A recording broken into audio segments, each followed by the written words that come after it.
Assalamualaikum warahmatullahi wabarakatuh.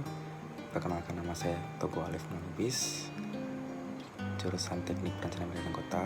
Nah, di video kali ini saya akan mereview sebuah jurnal yang gunanya untuk mengambil nilai UTS dari mata kuliah Teknik Evaluasi Perencanaan yang dibimbing oleh Ibu Nori Yusri ST MSI.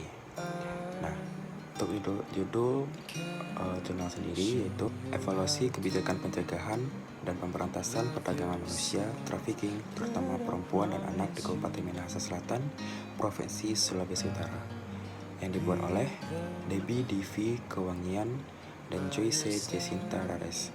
Mohon maaf bila ada salah kata saat penyebutan nama. Nah, sekilas dulu kenapa saya mengambil jurnal ini untuk pengambilan nilai UTS saya, karena memang sekarang banyak terjadi penjualan anak, tidak hanya anak-anak, untuk perempuan pun juga banyak terjadi penjualan di situs-situs online dan segala macamnya. Oleh karena itu saya mengambil jurnal ini untuk pengambilan dan pengembangan diri saya. Nah, untuk latar belakang dari jurnal sendiri yaitu yang dibuat oleh Debbie dan Joyce, sampai dengan tahun 2013 kejahatan trafficking yang terjadi di Sulawesi Utara menunjukkan angka yang cukup tinggi. Rata-rata per tahunnya terungkap lebih 10 kasus sampai dengan pertengahan tahun 2013. Kepolisian daerah Provinsi Sulawesi Utara sudah berhadapan dengan 13 kasus trafficking. Angka-angka ini menunjukkan tingginya kejahatan trafficking yang terjadi di wilayah ini. Selain itu, hal ini juga menjadi indikator bahwa Sulawesi Utara adalah salah satu daerah sasaran dari para trafficking. Nah, oleh karena itu, penelitian ini berupaya untuk mengevaluasi proses pengimplementasian kebijakan penanganan dan pemberantasan perdagangan orang, terutama perempuan dan anak, pada nomor 1 tahun 2004, sehingga kemudian dapat ditemukan jawaban tentang kelemahannya. Harapannya adalah dari penelitian ini dapat direkomendasikan sebuah desain penanganan kejahatan trafficking yang efektif dan efisien, sehingga selanjutnya berdasarkan rekomendasi dari penelitian ini dapat dilanjutkan dengan kegiatan pemberdayaan lembaga dan masyarakat dalam angka penguatan terhadap penanganan kejahatan trafficking di Sulawesi Utara. Nah, itulah tadi harapan dari Debbie dan Joyce membuat jurnal tersebut. Pada tahun 2004, pemerintah Provinsi Sulawesi Utara menerbitkan Peraturan Daerah Provinsi Sulawesi Utara Nomor 1 Tahun 2004 tentang pencegahan dan pemberantasan perdagangan manusia. Ditetapkan kebijakan ini dilandasi oleh maraknya kegiatan yang sistematis dan terorganisir untuk memperkerjakan perempuan di wilayah Sulawesi Utara ke berbagai daerah lain di Indonesia. Angka kejahatan trafficking di Sulawesi Utara yang relatif konstan dari tahun ke tahunnya membuktikan bahwa selama ke-9 tahun setelah kebijakan penanganan dan pemberantasan perdagangan orang, terutama perempuan dan anak, diimplementasikan, ternyata kejahatan trafficking di Sulawesi Utara tetap berjalan. Atas dasar fenomena ini, maka dinilai perlu dilakukan evaluasi terhadap penerapan kebijakan ini, dengan harapan bahwa akan dapat ditemukan jawaban tentang belum tertanganinya kasus-kasus trafficking di Sulawesi Utara meskipun pemerintah daerah sudah menetapkan kebijakan untuk mengatasi hal ini. Sangat disayangkan sekali walaupun sudah terdapat peraturan pemerintah, namun Sulawesi Utara tetap banyak perdagangan manusia.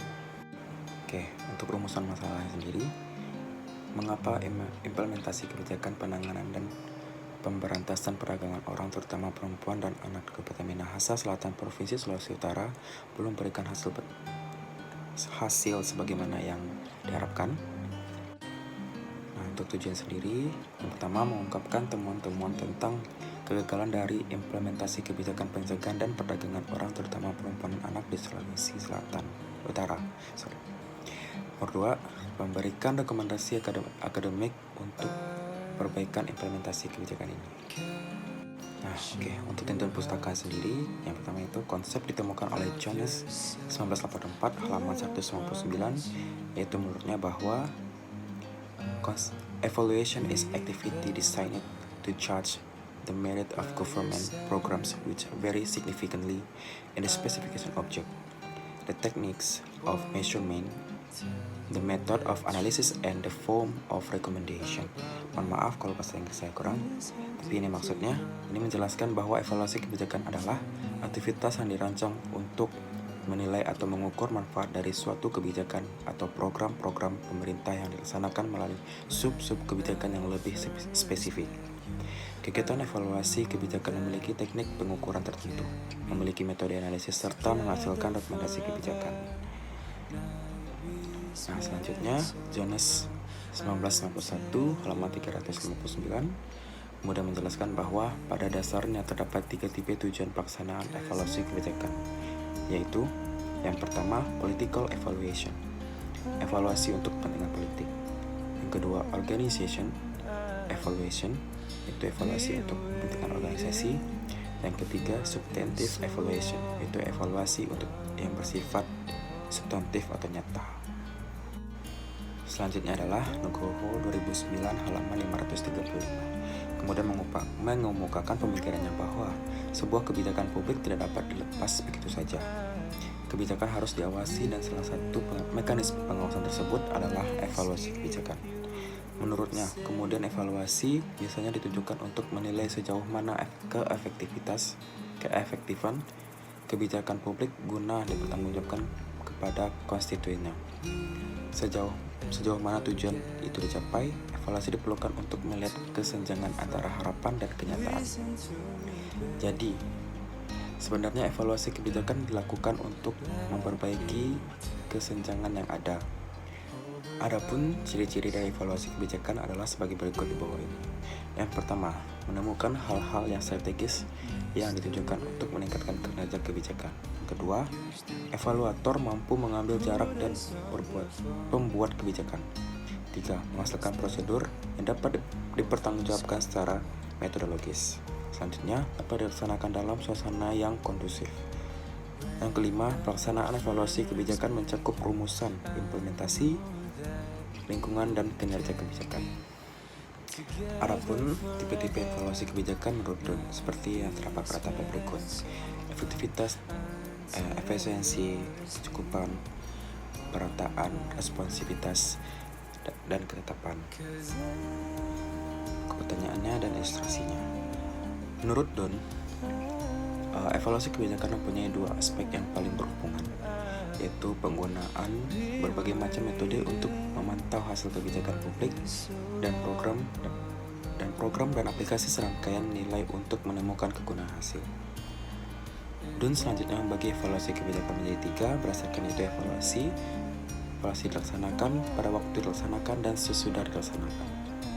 Evaluasi pada waktu pelaksanaan umumnya disebut pula sebagai evaluasi proses, sementara evaluasi setelah kebijakan diimplementasikan disebut sebagai evaluasi konsekuensi atau output kebijakan atau evaluasi dampak pengaruh outcome kebijakan, atau disebut juga sebagai evaluasi sumatif.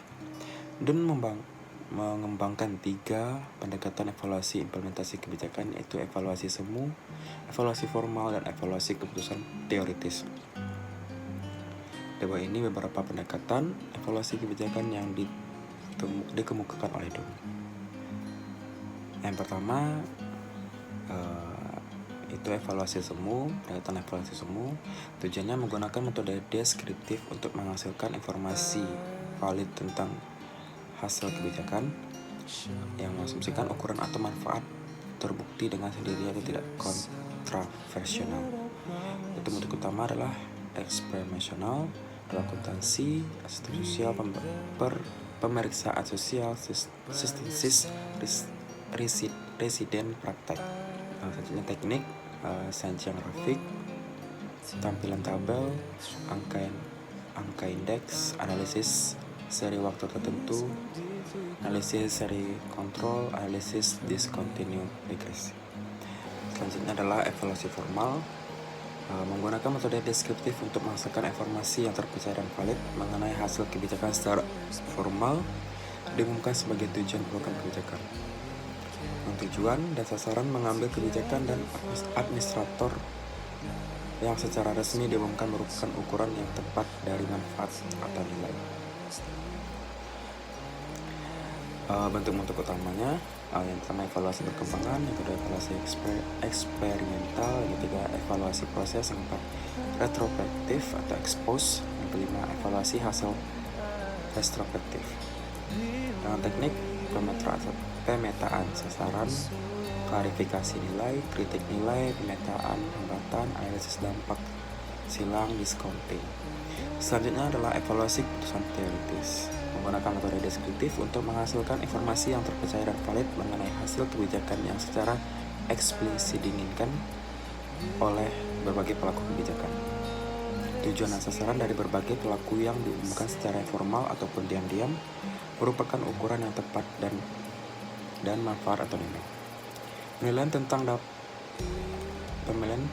tentang dapat tidaknya dievaluasi selisih utilitas atribut serangkaian prosedur yang diciptakan untuk mengambil dari para pelaku kebijakan yang banyak memiliki pandangan subjektif tentang probabilitas terjadi sesuatu atau nilai dari hasil kebijakan. Nah, itulah bentuk utamanya tadi. Tekniknya brainstorming, analisis argumentasi, DLP kebijakan, analisis survei pemakaian serangkaian prosedur untuk mengumpulkan informasi dari calon pemakai dan pelaku-pelaku kebijakan lainnya mengenai evaluabilitas suatu kebijakan atau program. Nah, untuk selanjutnya adalah model Lester dan Stewart Jr. tahun 2000. Adapun tipe atau model yang dikemukakan adalah sebagai berikut. Evaluasi proses. Evaluasi yang berkaitan dengan proses implementasi kebijakan. Yang kedua, evaluasi dampak. Evaluasi yang berkaitan dengan hasil dan atau pengaruh dari implementasi kebijakan. Yang ketiga, evaluasi kebijakan. Evaluasi untuk menguji kesesuaian antara hasil kebijakan dengan tujuan yang ingin dicapai. Yang keempat, meta evaluasi. Evaluasi terhadap berbagai implementasi kebijakan yang ada untuk menemukan kesamaan-kesamaan tertentu. Untuk rangkaian pikirnya sebagai berikut. Evaluasi formal dengan menggunakan metode deskriptif untuk menghasilkan informasi yang terpercaya dan valid. Asumsi tujuan dan sasaran mengambil kebijakan administrator yang secara resmi diumumkan merupakan ukuran yang tepat dari manfaat penilai. Nah, berikut bentuk evaluasi dan tekniknya. Metode penelitian ini adalah penelitian evaluasi dengan pendekatan evaluasi formal, yaitu merupakan pendekatan yang menggunakan metode deskriptif untuk mendapatkan informasi yang valid dan dapat dipercaya tentang hasil-hasil kebijakan. Untuk metode pengumpulan data yang sendiri, data yang diolah dalam penelitian ini adalah data primer dan data sekunder. Data primer, data yang data langsung direkam di lapangan melalui wawancara mendalam dan yang didapat melalui observasi yang dilakukan oleh peneliti sendiri. Yang kedua, data sekunder adalah data olahan atau data telah dipublikasikan secara resmi yang dapat dari berita media, dokumentasi dan arsip lembaga terkait lainnya. Metode pengumpulan data untuk penelitian ini adalah wawancara mendalam in-depth interview atau in-depth interview. Selanjutnya, informasi dalam penelitian ini adalah para implementator kebijakan serta para pemangku kepentingan yang terlibat dalam penyelenggaraan pilkada. Adapun para informasi tersebut adalah gugus tugas pelaksana pencegahan tindak pidana perdagangan orang Sulawesi Utara. Selanjutnya, Komisi 5 DPRD Provinsi Sulawesi Utara, DPRD Kabupaten Minahasa Selatan, Biro Pencegahan dan Penanganan Perdagangan Orang Kepolisian Daerah Sulawesi Utara, Keamanan Bandara Samratulangi Manado, Biro Pemberdayaan Perempuan Provinsi Sulawesi Utara. Adapun tahapan penelitian yang dilakukan adalah sebagai berikut. Tahap pra-penelitian itu penyusun rancangan penelitian, menentukan lokasi penelitian, penilaian kondisi fisik area penelitian, penentuan para narasumber atau informasi, penyiapan perlengkapan penelitian, dan persiapkan diri untuk dapat masuk dan menyesuaikan dengan lingkungan dan pola kehidupan dari objek penelitian.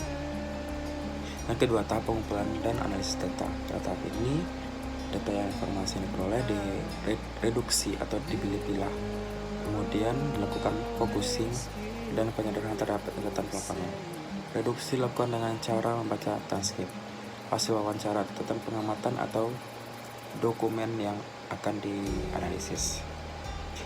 Selanjutnya adalah tahapan penulisan laporan penelitian. Penulisan laporan akhir adalah memuat temuan penelitian, tapi selain itu juga menguraikan hasil interpretasi dan eksplanasi temuan-temuan penelitian dan menarikan kesimpulan penelitian, verifikasi, perumusan dalil-dalil dan rekomendasi akademik, serta rekomendasi pragmatis yang terkait dengan tujuan dan manfaat penelitian. Hasil kemajuan penelitian. 3. Substantif evaluasi. Evaluasi yang substantif atau bersifat nyata. Hasil penelitian lapangan ditemukan bahwa angka kejahatan trafficking di Sulawesi Utara masih tetap tinggi. Data terakhir memperlihatkan bahwa Minahasa Selatan adalah daerah terbesar kedua di Sulawesi Utara yang menjadi korban trafficking.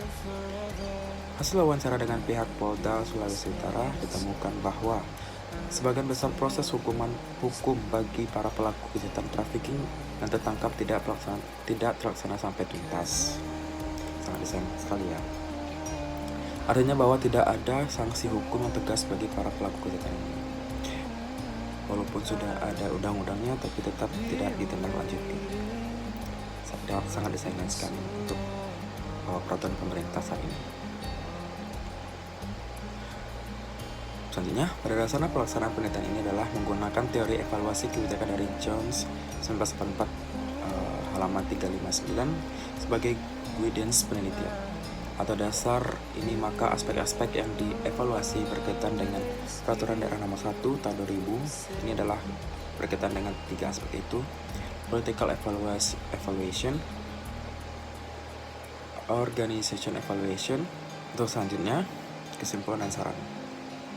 Dari hasil pengalaman terhadap 3 aspek evaluasi kebijakan yang ditemukan yang dikemukakan, political evaluation, organization evaluation, dan substantive evaluation, maka dapat dibuat kesimpulan sebagai berikut ini. Political aspek kebijakan yang dikeluarkan oleh pemerintah daerah Sulawesi Utara belum berhasil menjadi alat untuk melindungi nasib perempuan di Kabupaten Minahasa Selatan dari kejahatan trafficking yang ada. Organization aspect, tidak adanya koordinasi antara instansi terkait, tidak adanya sosialisasi kebijakan dan program kepada masyarakat di tingkat bawah, tidak adanya kesungguhan untuk melaksanakan kebijakan ini, buruknya disposisi dan para pelaksana kebijakan.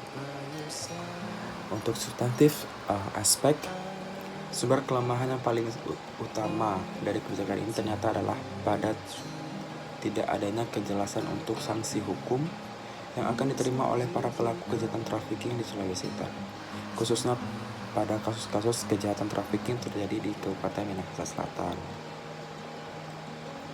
Ya, terima kasih. Itu tadi review mengenai tentang trafficking di Sulawesi Utara, tepatnya di Minahasa. Sekian, terima kasih. Apabila ada kurang, mohon maaf. Assalamualaikum warahmatullahi wabarakatuh.